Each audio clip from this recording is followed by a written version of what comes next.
मायके में नौकरानी वर्सेस ससुराल में रानी की जिंदगी।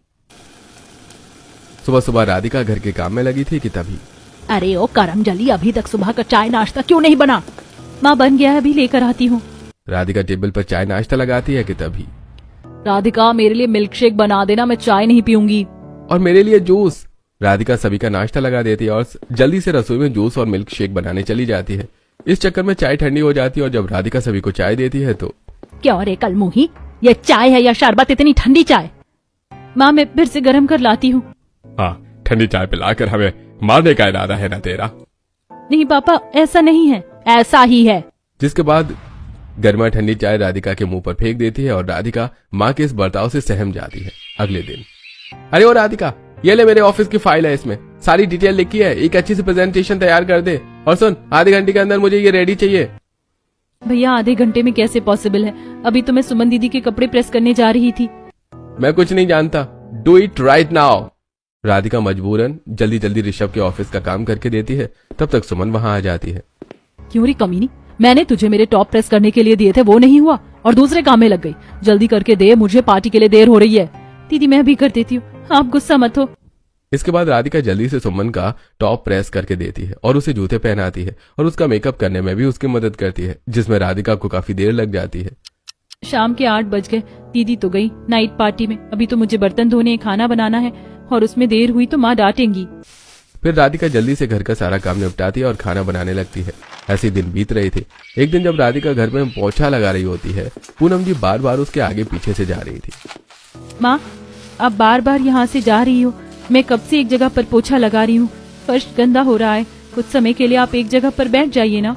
तुझे इस घर में रखा है तो काम के लिए ही, देखने के लिए नहीं, समझी? और 10 बार नहीं मैं तो 100 बार यहाँ से गुजरूंगी और 100 बार तुझे पोछा मारना पड़ेगा। जाकर काम कर। पूनम राधिका को पैर से धक्का मारकर वहां से चली जाती है। राधिका के मायके में कोई उससे प्यार से बात नहीं करता था और अक्सर सबसे छोटे घर के चहेते होते हैं, लेकिन न जाने क्यों राधिका से सब नफरत करते थे। ऐसा क्यों? चलिए देखते हैं, आगे स्टोरी में हर राज का खुलासा होगा। कुछ दिन ऐसे ही बीत जाते हैं। घर में नौकर होते हुए भी घर वाले हर काम के लिए राधिका को ही कहते। पानी गर्म करने के लिए से लेकर जूते पहनाने तक का काम राधिका ही करती।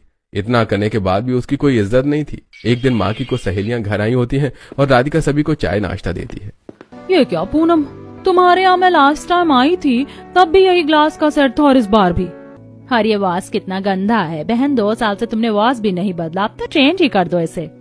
हाँ वो क्या है ना, टाइम नहीं मिला, अभी राधिका से कहती हूँ वो बदल देगी। राधिका, अरे ओ राधिका। जी माँ, ये क्या है, तेरा दिमाग कम काम करता है क्या? नया वाला ग्लास और क्रॉकरी सेट क्या देखने के लिए है? नए मेहमान आए थे तो वो निकालना था, और ये वास कितनी धूल है टेबल पर, अभी बदलो। जी माँ। राधिका जैसे ही टेबल का वास उठाती है तो वहाँ बहुत धूल थी। ये देखकर पड़ोसन मुंह बना लेते हैं। इतने नौकर होने के बाद भी टेबल पर पोछा नहीं लग सकता, ऐसे घर में तो पानी पीने का मन नहीं करता। लेकिन छोड़ो, अगर तुम्हारी दोस्त ना होती तो अभी हम यहाँ टिकते भी नहीं। पूनम की सहेलियां चाय नाश्ता करके वहां से चली जाती हैं। गलती नौकरों की थी, लेकिन पूनम जानबूझकर सारा गुस्सा राधिका पर उतार देती है। कल मुही, एक काम नहीं होता तुझसे, सारा दिन पता नहीं क्या करती। आज तेरी वजह से मेरी कितनी इंसल्ट हुई पता भी है। मन तो कर रहा है सिर पकड़कर दीवार में मिला दूं। आइंदा ऐसा हुआ तो जिंदा नहीं छोड़ूंगी तुझे, तेरी मरी हुई माँ के पास पहुँचा दूंगी। पूनम की धमकी से राधिका एकदम सहम सी जाती है। घर की बेटी होने के बाद भी कभी उसे बेटी का दर्जा नहीं मिला, हमेशा उसे नौकरों की तरह ट्रीट किया गया। ऐसे कुछ दिन बीतते हैं। फिर एक दिन, बेटियां बड़ी हो रही हैं, अब सुमन की शादी कर देनी चाहिए, फिर राधिका की भी विदाई करनी है। तुम्हें बड़ा लगाव है उस राधिका से? देखो मेरी सुमन अभी शादी नहीं करना चाहती, राधिका की करनी है तो कर दो, एक बला से पीछा छूटेगा। अरे बड़ी के बिना छोटी की शादी कैसे कर दूं? तो रहने दो, वैसे भी राधिका से अच्छी नौकरानी कहाँ मिलेगी। गणेश पूनम की बात से चुप हो जाते हैं और बिना कुछ कहे वहां से चले जाते हैं। वहीं एक दिन, ओए नौकरानी, ये ले मेरे जीन्स टॉप पहन ले और मेरे साथ मॉल चल, शॉपिंग करनी है, लगेज उठाने के लिए कोई तो चाहिए ना। दीदी ये कपड़े पहनकर चलूंगी, माँ डांटेंगी तो मैं देख लूंगी। तेरे बहन जी वाले कपड़ों के साथ तो तुझे लेकर भी नहीं जा सकती ना, मेरा स्टेटस डाउन हो जाएगा। चल जल्दी से पहनकर तैयार हो जा और वो वाली लिपस्टिक लगा लेना, लाइट पिंक कलर की जो मैंने दी थी। राधिका सुमन के दिए कपड़े पहनकर तैयार होकर आती है और सुमन राधिका को मॉल लेकर जाती है, क्योंकि सुमन को शॉपिंग करनी थी और उसकी सारी फ्रेंड्स आज बिजी थी। यहाँ ऐसे बर्ताव मत करना कि हम तुझसे पराया बर्ताव करते हैं, ऐसे बिहेव करना कि हमारा बॉन्ड बहुत गहरा और अच्छा है। जिसके बाद सुमन मॉल में राधिका के साथ फ्रेंडली होने का दिखावा करती हुई शॉपिंग करने लगती है। वहीं मॉल में संजीव भी अपने लिए शॉपिंग करने आया होता है। तभी उसकी नजर राधिका पर पड़ती है। सीधे साधे स्वभाव की राधिका लाइट जीन्स और टॉप में बहुत ही सुंदर लग रही थी। संजीव एक ही नजर में उस पर अपना दिल हार बैठता है और राधिका मन ही मन उसे भाने लगती है। इससे पहले कि संजीव उससे कुछ कह पाता वो वहां से चली जाती है। ऐसे कुछ दिन बीतते हैं। संजीव के घर में शादी की बात चल रही थी। माँ, मुझे एक लड़की पसंद है। एक बार मैंने उसे मॉल में देखा था। बहुत ही सिंपल और सरल स्वभाव की है। अरे वाह, ये तो बहुत अच्छी बात है। अगर तूने पहले ही लड़की पसंद कर ली है तो कहाँ रहती है, क्या करती है, नाम क्या है, डिटेल्स दे दे, हम जाकर लड़की के घर पर बात कर लेते हैं। माँ, मुझे तो कुछ नहीं पता उसके बारे में। यह सुनकर गरिमा सिर पर हाथ रख लेती है। उसके बाद 2-3 बार संजीव कोइंसिडेंटली राधिका से टकराता है और राधिका उनके कांटेक्ट में ही निकलती है। गरिमा जी और प्रताप जी राधिका के माता पिता से उसकी शादी की बात करते हैं और राधिका के माँ बाप तो पहले से ही पीछा छुड़ाना चाहते थे, इसलिए वो तुरंत मान जाते हैं। कुछ दिनों बाद राधिका और संजीव की धूमधाम से शादी हो जाती है और राधिका संजीव के घर की बहू बनकर ससुराल आती है। बड़ा सा बंगला, नौकर चाकर सब देखकर राधिका हैरान हो जाती है। इतने नौकर होने का क्या फायदा, अंत में तो मुझे ही काम करना पड़ेगा घर का।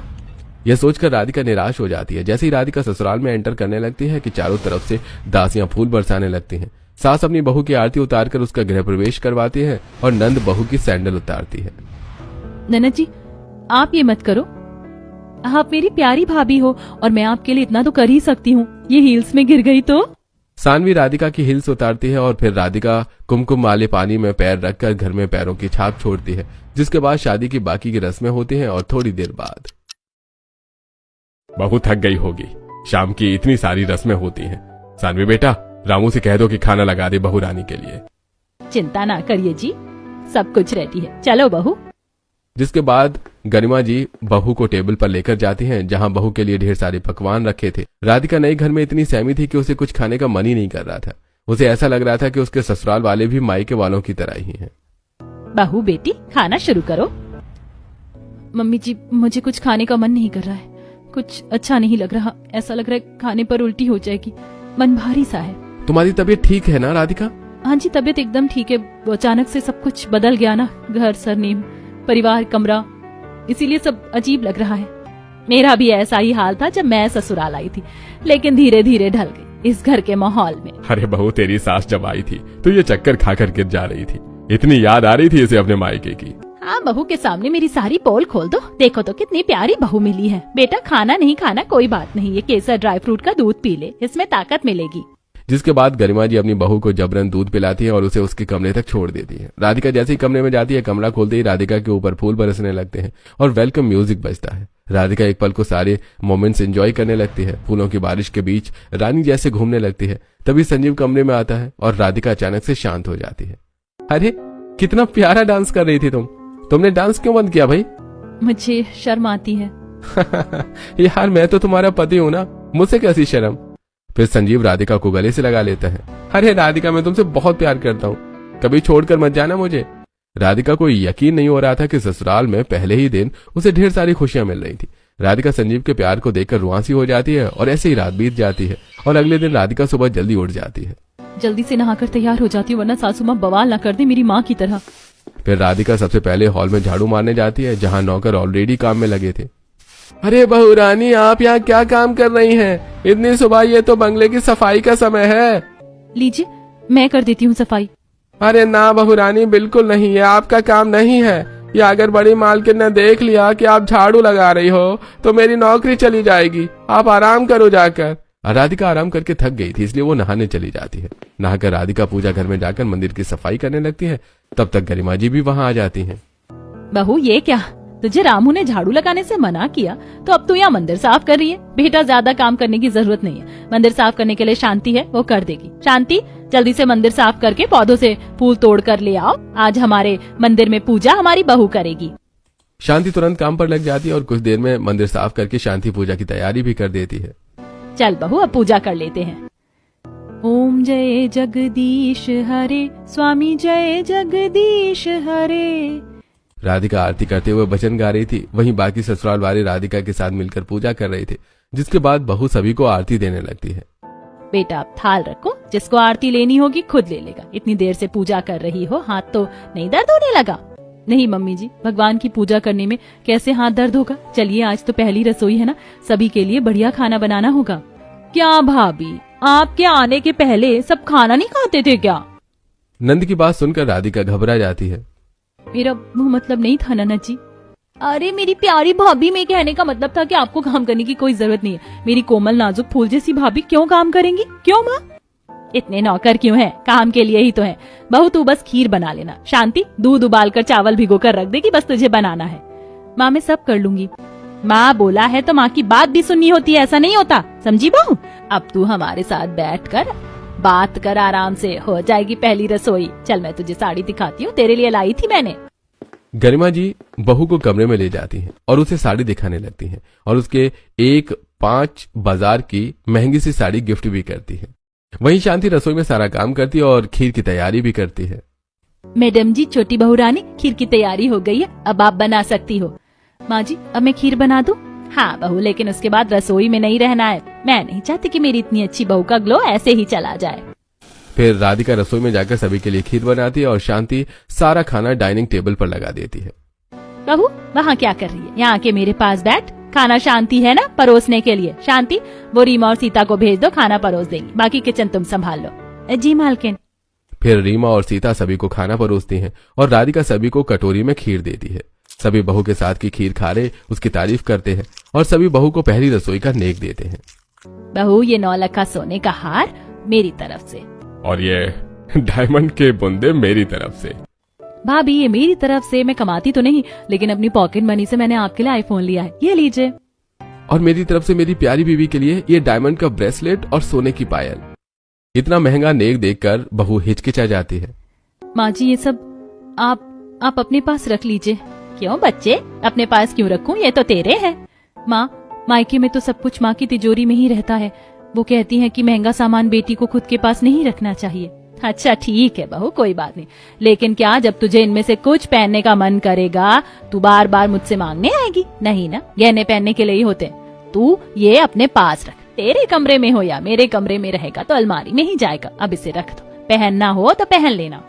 सास का प्यार देखकर राधिका को मायके की याद आ जाती है और वो सोच में पड़ जाती है जब राधिका के पापा ने दोनों बहनों को सोने की चेन दिलाई थी। अरे ओ बेकारन, कहाँ जा रही है चैन पहनकर? ला मुझे दे, मैं अलमारी में रख देती हूँ। माँ मैं तो नहीं दूंगी। नहीं बेटा, तुझसे मांगा ही किसने है? कोई जरूरत नहीं है तुझे चैन रखने की। ये राधिका है ना लापरवाह, कहीं गायब कर दी तो हो जाएगा नुकसान। ला दे अब।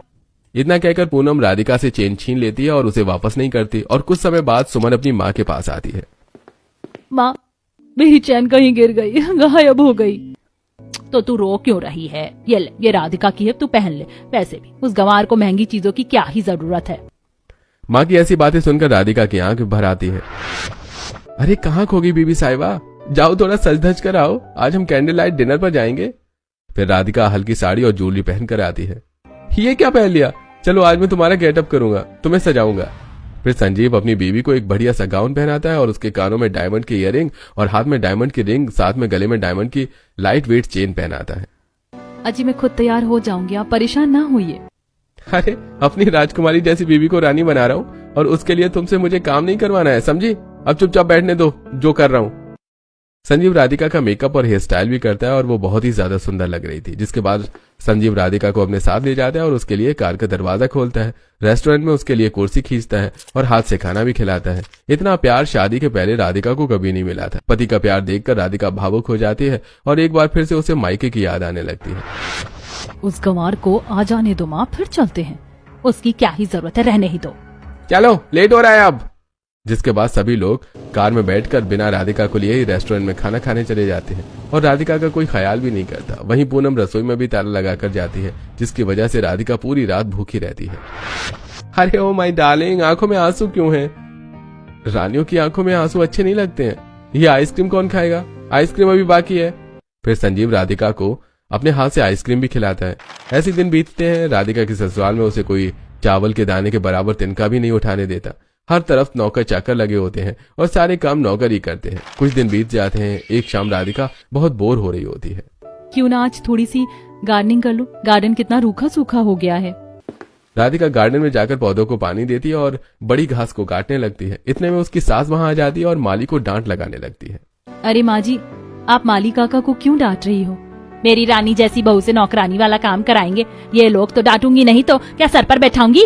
अरे काम के पैसे मिलते हैं, देख रहे हैं कि तू काम कर रही है फिर भी इन्हें समझ नहीं आता, और तू बहू तेरी भी क्लास लगाती हूँ। रुक, चल तू मेरे साथ। सास की बात से राधिका घबरा जाती है और वहीं गरिमा जी बहू को खींचकर कार में बिठाती हैं और पार्लर ले जाती हैं। तुझे पार्लर में बैठकर घंटों पैम्परिंग नहीं पसंद ना? आज तुम्हारा फेशियल, मैनिक्योर, पेडिक्योर और सारी पैम्परिंग एक साथ। ऐसे तो तू आती नहीं, तो तेरी यही सजा है। इतनी प्यारी सजा तो मैं खुशी से सह लूंगी माँ। जिसके बाद दोनों सास बहू पार्लर में अपना ब्यूटी ट्रीटमेंट करवाती हैं और फिर सास बहू को शॉपिंग ले जाती है। ये सब देखकर राधिका अक्सर भावुक हो जाया करती थी। एक दिन राधिका की बहुत तेज तबीयत खराब हो जाती है। मौसम के बदलाव से उसे बुखार हो जाता है।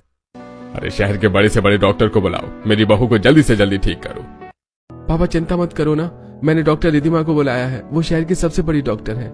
डॉक्टर आकर राधिका का चेकअप करके उन्हें दवा देकर चली जाती हैं। वहीं सास ससुर नंदपति सब रात भर बहू के इर्द गिर्द बैठे रहते हैं और जब तक बहू की तबीयत पूरी तरह ठीक नहीं हो जाती वो राधिका ससुराल वालों का इतना प्यार देखकर भावुक हो जाती है। आप लोगों को रात भर जागने की क्या जरूरत थी, बस जरा सा बुखार सा था। अभी मारूंगी एक थप्पड़, तो मेरी बेटी है, कैसे ना जागती तेरे लिए रात भर। पता है हम लोग कितना डर गए थे तेरी तबीयत खराब होने की वजह से। तुमने तो हमें डरा दिया था बहू, ऐसे कोई बीमार होता है क्या? अब से तुम्हारी केयर करने के लिए एक नौकर लगाना पड़ेगा। तुम समय से कुछ खाती पीती नहीं हो ना, इसलिए ये सब होता है। मैं तो छोटी हूँ, वरना सबसे ज्यादा डांट मैं ही लगाती आपको भाभी। अच्छा ठीक है, मैं ठीक हो जाऊँ तो सब डांट लेना। आपको नहीं डांट सकते, आप तो इस घर की जान हो, सबकी प्यारी और मेरी प्यारी भाभी। सानवी घर वालों का प्यार देखकर एक बार फिर से मायके को याद करने लगती है। पता नहीं मर भी नहीं जाती ये, जब देखो तब नाटक चालू रहता है इसका। अब इन महारानी को उठाकर हॉस्पिटल ले जाओ, पता नहीं क्या हो गया, धड़ाम से गिर गई, अब हम झेलें इनको। गणेश और ऋषभ बेहोश राधिका को अस्पताल ले जाते हैं। देखिए आपकी बेटी को डेंगू हो गया है और बहुत वीक हो गई है, इनका ख्याल रखिए, कम से कम 10 दिन तो अस्पताल में ही रहना है इन्हें। अरे ठीक है, जब डिस्चार्ज करना हो तो बता दीजिएगा, हम पैसे भर दे रहे हैं अस्पताल में और जा रहे हैं। फिर गणेश जी वहां से चले जाते हैं। 10 दिन कोई राधिका को देखने भी नहीं आता और 10 दिन बाद, माफ करना राधिका जी, अब हमें आपको अस्पताल से निकालना पड़ेगा। आपके घर वालों ने पूरा पेमेंट भी नहीं किया, अब वो आ भी नहीं रहे हैं आपको लेने के लिए। जिसके बाद अस्पताल अथॉरिटी राधिका को वहां से निकाल देती है और बीमार राधिका पैदल पैदल घर जाती है। आप लोग बहुत अच्छे, यहाँ तो सबने मुझे रानी बनाकर रखा है, और एक मेरा मायका है जिन्होंने कभी मुझे अपना माना ही नहीं। हमेशा मेरे साथ नौकरानी से भी बेकार बर्ताव किया गया। क्या हो गया बेटा, जब देखो तब तू रुआसी हो जाती है। माँ जी, इतना प्यारा ससुराल मिला है, मुझे बस इसीलिए आंख भर आती है। जिसके बाद राधिका अपने ससुराल वालों को अपनी कहानी बताने लगती है। मेरे पापा शादी के बाद नौकरी के साथ अफेयर चला रहे थे और एक दिन वो प्रेग्नेंट हो जाती है। पापा उन्हें वहां से लेकर अलग रहने लगते हैं और कुछ महीनों बाद मैं पैदा होती हूँ, लेकिन माँ की बीमारी की वजह से उनका देहांत हो जाता है। और जब पूनम माँ को ये बात पता चलती है तो वो बहुत गुस्सा होती है। उस नौकरानी की बेटी को मैं अपनी बेटी नहीं बना सकती, कुछ भी हो जाए। अरे ये मेरी भी तो बेटी है, अगर तुम नहीं पालोगी तो इसका जीवन बर्बाद हो जाएगा। पूनम पाल लो इसे भी, जैसे 2 बच्चे वैसे 3। कुछ भी हो जाए, मैं इसकी माँ कभी नहीं बन सकती हूँ। मैं इसे उस नौकरानी से ज्यादा कुछ नहीं मानूंगी, कुछ भी हो जाए। और उस दिन के बाद से आज मेरे मायके वालों ने मुझे नौकरानी से ज्यादा कुछ नहीं समझा। बहू के जीवन के बारे में जानकर ससुराल वालों को बहुत दुख होता है और अब सभी बहू को पहले से भी ज्यादा प्यार करने लगते हैं। भाभी चलो शॉपिंग चलते हैं, आज मैं आपको जीन्स टॉप दिलाऊंगी। आज की शॉपिंग मेरी तरफ से। आप छोटी हो, मुझे तो आपको देना चाहिए। कुछ नहीं होता भाभी, चलो तो। फिर सानवी राधिका को मॉल में शॉपिंग करवाती है और उसका सारा सामान खुद उठाती है। आप क्यों उठा रही हो इसे, मैं खुद उठा लूंगी, छोटी हूँ आपसे। आप भी तो अपने बड़ों के लिए इतना कुछ करती हो, अब मुझे करने दो। फिर सानवी भाभी को शॉपिंग करवाती है और सारा लगेज खुद ही उठाती है। ऐसे ही दिन बीतते हैं। फिर एक दिन, अब मैं सोच रहा हूँ कि बहू भी ऑफिस आना शुरू करे, क्यों गरिमा जी, क्या ख्याल है? हाँ हाँ बिल्कुल जी, सही कह रहे हैं आप। और ऑफिस की थोड़ी जानकारी रहेगी तभी तो संजीव और बहू आगे चलकर हमारा बनाया हुआ एम्पायर संभाल पाएंगे। और बहू, तू चिंता करने की जरूरत नहीं है, ऑफिस में सब है, बस तुझे ध्यान देना है। राधिका को इतनी बड़ी जिम्मेदारी मिलते देखकर राधिका को यकीन नहीं होता। जिन माँ बाप ने उसे चूल्हे से बाहर नहीं जाने दिया, उसे ससुराल में रानी से ज्यादा दर्जा मिल रहा था और उसके ससुराल वाले उसे इंडिपेंडेंट बनाने में मदद कर रहे हैं। ऐसे ही सब कुछ हंसी खुशी चल रहा था। एक दिन पूनम और गणेश जी बेटी के घर आते हैं। मैं तो कभी इसके घर ना आती, लेकिन इसके ससुराल वाले अमीर हैं, उनसे बनाकर रखना जरूरी है। हाँ, अब मुंह बंद करो, कहीं गलती से सुन लिया तो वाट लग जाएगी। पूनम और गणेश जी हॉल में होते हैं कि तभी बाकी के परिवार वाले वहां आते हैं। अरे वाह समधन जी, आप यहाँ कैसे? हाँ बस बेटी का ससुराल है तो तीज त्योहार तो मिलने आना ही होगा। ये लीजिए त्योहार का शगुन, बस यही देने आए थे। राधिका के माँ और पापा कुछ देर वहीं बैठे थे और ससुराल वालों से बात करते हैं। यह लड़की राधिका मायके में कैसी थी, यहाँ देखो एक गिलास पानी तक खुद नहीं ले रही। माँ पापा आए हैं, ये नहीं कि आके मिल ले। इसकी सास को ही अब सिखाना होता तभी ये बाज आएगी। जिसके बाद पूनम जी गरिमा जी के कान भरने लगती हैं। बहन जी, आपने इस लड़की को हद से ज्यादा फ्रीडम दे रखी है, बहू को इतनी छूट नहीं देनी चाहिए। बेटी है वो मेरी, बहू नहीं। आप चिंता मत करो, उसे कैसे रखना है मुझे अच्छे से पता है। आप जाओ यहाँ से, और अगर बेटी से मिलने आई हो तो अच्छे से मिलना। अगर बेटी का घर तोड़ने आई हो तो आइंदा आना भी मत। इतना कहकर गरिमा जी हाथ जोड़ लेती हैं। बेटी की सास से इतनी बातें सुनकर पूनम हद से ज्यादा शर्मिंदा हो जाती है और वहां से चली जाती है। ऐसे कुछ दिन बीत जाते हैं। एक दिन राधिका के फोन पर माँ का फोन आता है। बेटा ऋषभ का एक्सीडेंट हो गया, जल्दी से आजा प्लीज, कभी भी कुछ भी हो सकता है। माँ आप चिंता मत करो, मैं अभी आती हूँ। राधिका जल्दबाजी में निकलने लगती है कि तभी उसे याद आता है कि सास की परमिशन के बिना वो कैसे जाए। तभी वो सास के पास जाती है। इतनी बुरी परिस्थिति में भी मेरी परमिशन लेने आई है बहू। जा तू और सुन, ये ले कुछ पैसे, काम आएंगे वहाँ। जिसके बाद राधिका डायरेक्ट अस्पताल जाती है, जहाँ ऋषभ की हालत बहुत ही ज्यादा गंभीर होती है। माँ कैसे हैं भैया? बहुत सीरियस है और डॉक्टर ने लाखों रुपए की मांग की। हमारा बिजनेस लॉस में और पैसे 1 रुपए नहीं। तभी राधिका ससुराल में लाए हुए पैसे माँ को देती है और बाकी के इलाज के पैसे संजीव अपने घर से ले आता है, जिससे राधिका के भाई का इलाज होता है। माँ जी पापा जी, आप लोगों को और पैसों की जरूरत पड़े तो बताना। जी जरूर। दामाद जी आप जाकर रेस्ट कर लीजिए, परेशान मत होइए। अरे पापा जी परेशानी की कोई बात नहीं है, आप भी तो हमारा परिवार ही है। जिसके बाद संजीव और राधिका तब तक वहीं रहते हैं जब तक ऋषभ रिकवरी मोड में नहीं चला जाता और राधिका रोज अपने भाई से मिलने जाती है। कुछ दिन ऐसे ही बीत जाते हैं। सभी मिलकर ऋषभ का ख्याल रखते हैं और इस दौरान राधिका अपने माँ बाप का भी ख्याल रखती है। और जिस दिन ऋषभ डिस्चार्ज हो जाता है उस दिन माँ मैं कब से देख रही हूँ, आज 1 महीने से सुमन दीदी दिखी नहीं। वो कहाँ है? सुमन ने हमारी नाक कटा दी, वो किसी लफंगे के साथ भाग गई बेटा। अब हमारी सुमन वो सुमन नहीं रह गई। ये तो बहुत गलत हुआ। गलत तो हमने भी तेरे साथ किया, जिसकी कोई माफी नहीं है। लेकिन हो सके तो मुझे माफ कर देना बेटी। हाँ बेटा माफ कर देना मुझे। मैं भी तेरा बाप होने के बाद भी तेरे लिए कभी एक्शन नहीं ले पाया। हो सके तो माफ कर देना बेटी। थैंक यू राधिका, आज तू ना होती तो शायद मैं जिंदा भी नहीं होता। और मुझे माफ कर देना, मैं तेरा भाई होते हुए भी कभी तुझे प्रोटेक्ट नहीं कर पाया, बल्कि हमेशा मैंने तुझे परेशान ही किया। इस तरह बहू के मायके वालों को अब उनकी गलती का एहसास था, जिसके बाद अब मायके वाले भी राधिका को खूब प्यार करने लगते हैं।